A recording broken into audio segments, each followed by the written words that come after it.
Graça e paz, irmãos, da parte de Cristo, nosso Senhor. Desejo um bom dia a todos, né? E nós vamos começar hoje mais um Devocional da Paz. Eu fico muito honrado por ter sido convidado para fazer esse devocional e eu gostaria de falar nessa manhã de um texto que, especialmente para mim, é muito significativo e muito importante na minha vida. Esse texto eu tenho ele em todos os documentos que eu faço, ele faz parte do rodapé e também eu tenho ele na porta do meu trabalho, né? Eu sempre chego e eu o vejo porque ele é muito importante para mim. Está no livro de Salmos. O livro de Salmos é um livro de pérolas, né?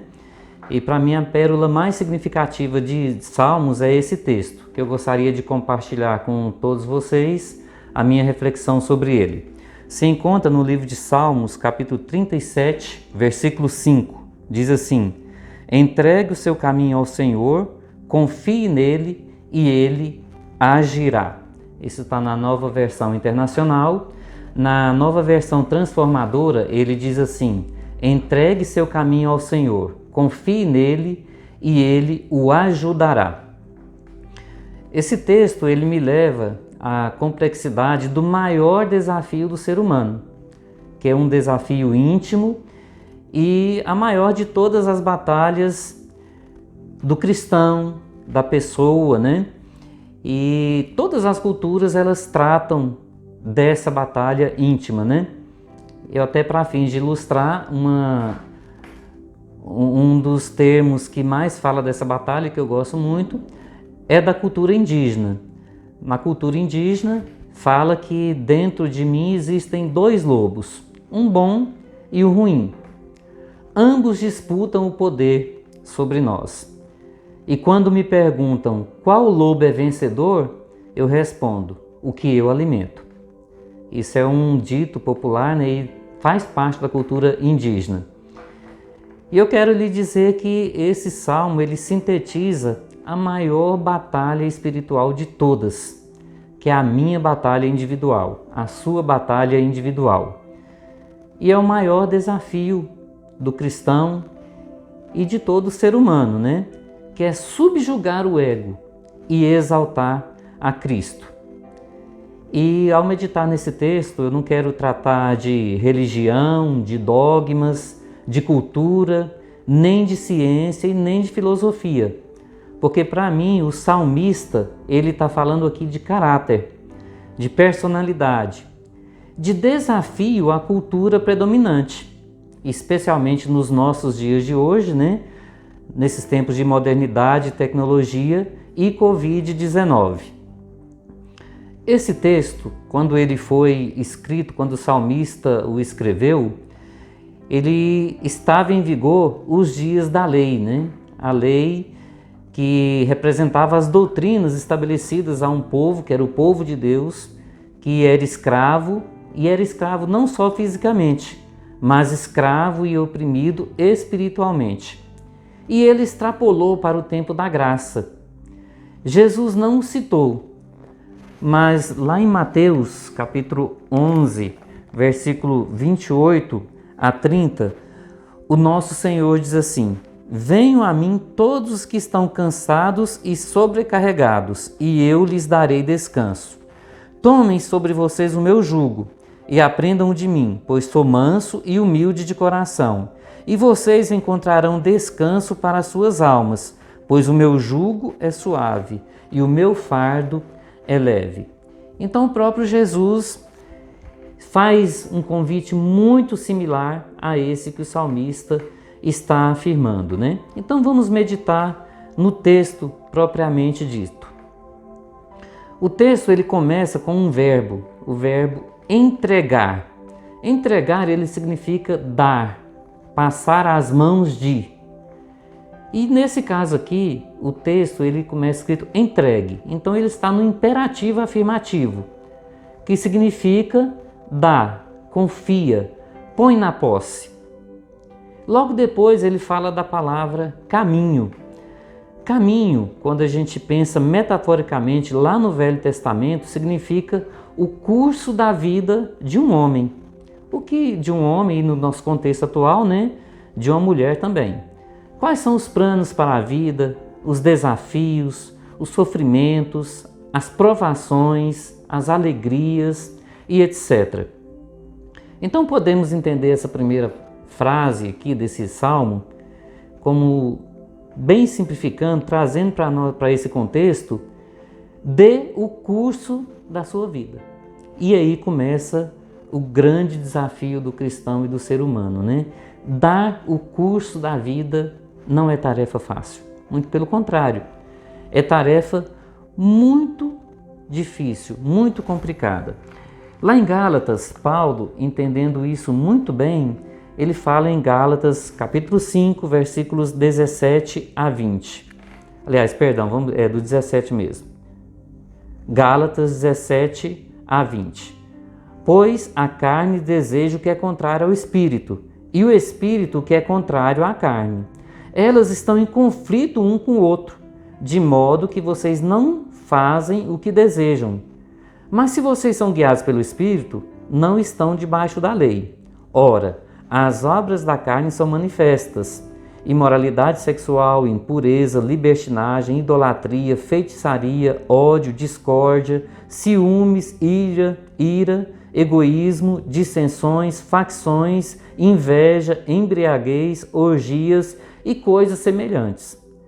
Eu os advirto, como antes já os adverti: aqueles que praticam essas coisas não herdarão o reino de Deus. Mas o fruto do Espírito é amor, alegria, paz, paciência, amabilidade, bondade, fidelidade, mansidão e domínio próprio. Contra essas coisas não há lei. Os que pertencem a Cristo Jesus crucificaram a carne com as suas paixões e os seus desejos. Se vivemos pelo Espírito, andemos também pelo Espírito. Não sejamos presunçosos, provocando uns aos outros e tendo inveja um dos outros. Então, como nós estamos vendo aqui, Paulo advertindo, há essa batalha. Na cultura indígena, nós vemos no começo, fala sobre essa batalha, a Bíblia fala sobre essa batalha, Jesus falou sobre essa batalha. É uma realidade do ser humano. E hoje está mais evidente do que nunca a questão do ego. Estamos num momento histórico em que prevalece os desejos de vantagens, oportunismo, práticas antiéticas, irresponsabilidades perante autoridades e superiores hierárquicos, atos desidiosos, que é aquela questão, o desídio é a questão de fazer as coisas de qualquer forma, de qualquer jeito, Relacionamentos oportunistas, enfim, atitudes opostas à ética ensinada por Jesus a seus discípulos, especialmente no chamado Sermão do Monte. Mateus capítulo 5 até o capítulo 7, Jesus traz os princípios basilares da ética dos relacionamentos para os cristãos. E esses pilares, vamos colocar assim, que Jesus ensinou ali no Sermão do Monte, eles se opõem, esses pilares que Jesus ensinou no Sermão do Monte, eles se opõem à comodidade e ao populismo das atitudes egoístas. E é isso que são as atitudes do ego, É isso que Paulo descreve aqui em Gálatas 5. É também isso que na cultura indígena chama de um dos lobos. É aquele lobo que vai para o lado negativo, o lado que não observa o próximo. E a Bíblia é muito clara sobre isso. O lado oposto, nesse texto, fala sobre confiar. Diz a segunda parte: confia nele e ele o ajudará. Mas esse confiar está muito voltado à questão de dependência. É uma fé em ação, é uma fé prática. Em João capítulo 14, versículo 6, nós vemos Jesus falando assim: eu sou o caminho, a verdade e a vida. Ninguém vem ao Pai a não ser por mim. Jesus é que mostra esse caminho que conduz à vida e à dependência. E Jesus ele é muito realista, Jesus não iludiu os discípulos. Nós não somos iludidos nessa questão de comodidade, porque nós temos dificuldade, como todas as pessoas têm. Em João capítulo 16, versículo 33, diz assim: eu lhe disse essas coisas para que em mim vocês tenham paz. Nesse mundo vocês terão aflições, contudo tenham ânimo. Eu venci o mundo. Nós não estamos isentos, de dificuldades. Muito pelo contrário. Às vezes nós passamos mais dificuldades em função da nossa fé do que algumas pessoas passam aí fora, Então nossa referência, que é o exemplo de Jesus, o modelo que Jesus deixa, em suma, a nossa referência é o próprio Jesus. E Jesus deixou claro a questão da dependência. Jesus, ele deixou ilustração para nós, através da sua palavra, mas o que eu mais aprecio em Jesus é que é através das suas atitudes. No livro de João, ainda, se nós pararmos e meditarmos lá no primeiro texto de João, João capítulo 1, no versículo 1, diz assim: no princípio era aquele que é a palavra. Algumas versões trazem verbo. Ele estava com Deus e era Deus. Ele estava com Deus no princípio. Todas as coisas foram feitas por intermédio dele. Sem ele, nada do que existe teria sido feito. Então Jesus, ele demonstrou um exemplo de dependência, submissão e obediência a Deus extremas. Deus, Jesus, o próprio Deus, em essência, ele se tornou humano. Ele trocou o trono, a coroa, as vestes, companhia de anjos, querubins, serafins, extraordinários seres espirituais que não temos nem ideia de como são, nem parâmetro. Podemos afirmar que eles são extraordinários e maravilhosos, com certeza, e um dia nós o veremos. Ele abriu mão de conforto, solidez, a unidade plena da presença de Deus Pai para concretizar, formalizar, tornar prático a essência da obediência, tão falada antes de Jesus pelos profetas e sacerdotes. Hoje, ainda apregoado por nossos líderes espirituais, Pastores, diáconos, líderes de cédula, e a gente pode extravasar padres, bispos, e tantos outros líderes que nós temos. Obediência, que Jesus deixou exemplo, demonstra o amor, evidencia a cumplicidade, a solidariedade, a compaixão, a longanimidade, a mansidão, enfim, o amor altruísta, ético, responsável, que Jesus não só falou, mas sobretudo praticou, tanto que ele dividiu a história, tanto espiritualmente, tanto quanto como um marco de sua passagem em sua obra. Nós estamos nesses dias de graça, não estamos mais sob a égide da lei. Dias que precisamos confiar no Senhor e subjugar o nosso ego, as nossas vontades, os nossos propósitos. Tempo de alimentar exclusivamente o Espírito para recebermos o segundo maior benefício da nossa vida, que é ser ajudado pelo Senhor, como o salmista está afirmando aqui com muita autoridade.